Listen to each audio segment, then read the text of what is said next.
বাজেটের বিষয়ে আমি এখনও বিষয়টা বিশদভাবে দেখিনি।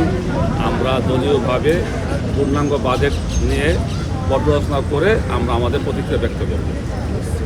আরেকটা বিষয় যদি জানতে চাই যে আপনারা তো আজকে আসবেন, এর আগে তো আপনারা ঐক্যমত্য কমিশনে বেশ কিছু বিষয় আছে যেগুলোর বিষয় ম্যাক্সিমাম দল একমত না, যেমন প্রধানমন্ত্রী ক্ষমতার ভারসাম্য, রাষ্ট্রপতি ক্ষমতার ভারসাম্য, প্রধানমন্ত্রী দলীয় প্রধান সংসদে একজন হওয়া বা তিনজন হওয়া, এই বিষয়গুলো নিয়ে কনফ্লিক্ট তৈরি হচ্ছে। শেষ পর্যন্ত ঐক্যমতে আসতে পারবে কি মনে করেন?